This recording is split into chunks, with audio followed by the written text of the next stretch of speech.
Hi, boys and girls, and welcome to the lesson Multiplying Decimals. Today, we're going to be using a base 10 model to multiply our decimals. So that is modeling with mathematics.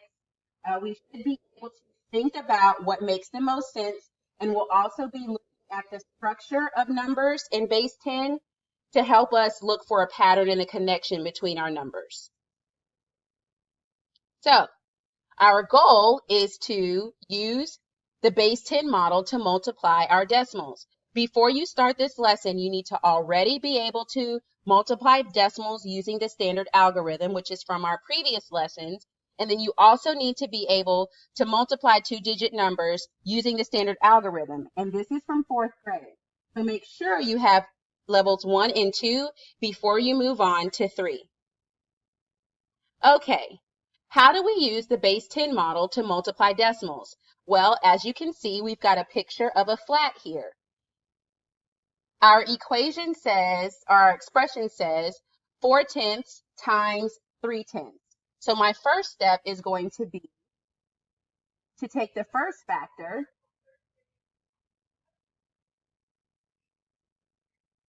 and we're going to shade rows to show the first factor. Now, this flat represents tenths, so I'm going to shade 4 rows of tenths to represent 4 tenths. Why are you doing that? Well, because the flat, like I said, represents tenths. Each one of these is 1. And so if we were thinking about this as though it were pennies, remember we said we wanted to think about decimals like we do money, this factor would represent 40. So if each one of these were a penny, we would have 40 cents. Now we're going to take the second factor and we're going to shade columns.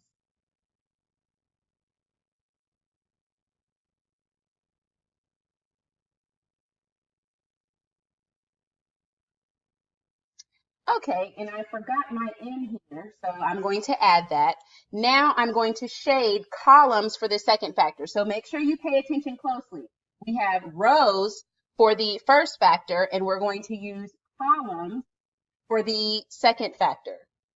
So we have 3/10, which is the same thing as 30 cents. So if each one of these were a penny, we're going to shade all the way down 3/10 for our columns. Now you might be thinking, well, what difference does that make? Well, here's our answer right here. Where do the numbers overlap?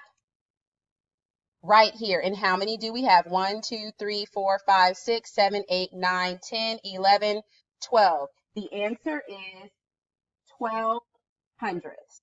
Pretty neat, right? This is what it looks like to model multiplication using base 10 blocks. Let's try another one together. And remember these rules to help you. All right, we have 5/10 times 8/10. This would be a great time to pause the video if you want to try this on your own. We're going to shade rows going across using yellow, and we're going to shade columns going down in pink.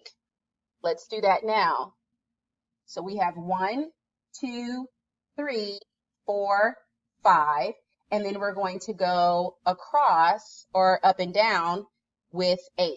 1, 2, 3, 4, 5, 6, 7, 8. And where they overlap is going to be our answer.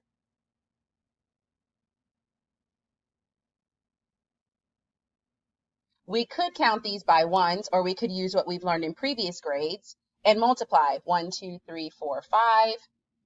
1, 2, 3, 4, 5, 6, 7, 8. Oh, this looks familiar.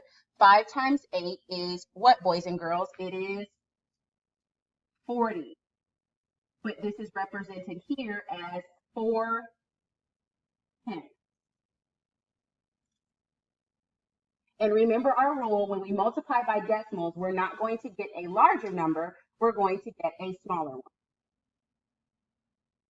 Here is the you do. Pause the video and try this one on your own, and then we will come back and see if your answer is correct. Pause the video now. Okay, you should have gotten the answer 1/10. If not, you can rewind and go back to the other slide so that you can see and maybe figure out what you did wrong. And don't worry, remember, looking at what you got wrong is part of understanding and critiquing your own reasoning. Where did you go wrong? What was your mistake? So it's good if you're able to do that. Finally, you might be wondering, what do I do if I have a whole and I'm multiplying it by a decimal? So this is still a decimal here, but what I'm talking about is the fact that we have a whole number, the whole number 1, here in this decimal. Well, let's model that as well.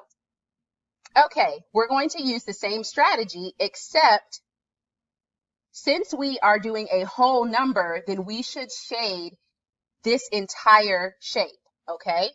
But we have to keep going because we have 4/10 here in the other place. So here's 1, 2, 3, 4. So we have a whole shape here, and then we have 4/10 of the shape there.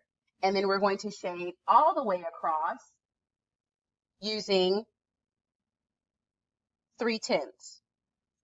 Okay, now for the 3/10, I'm going to shade all the way across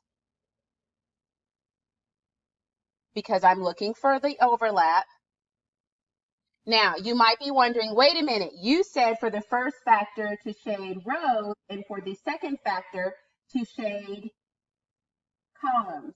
Well, guess what? The commutative property that we have learned about before says no matter what the order, the product stays the same. So if I were to do columns for this one and rows for this one, it doesn't matter because of the commutative property. So keep that in mind. What is our answer going to be? Well, let's see. Here we have 3 and 10, and then here we have 3 and 4. So what are we going to do?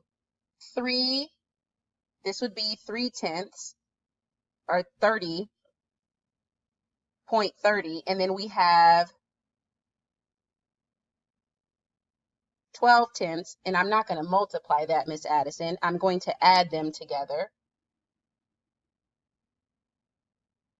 We should end up with 4,200. Take a moment, go back, and see if you got this question correct. Go back if you need to and rewind the video and look at this one, and then decide where you are on your scale for tomorrow. Hopefully, you are here.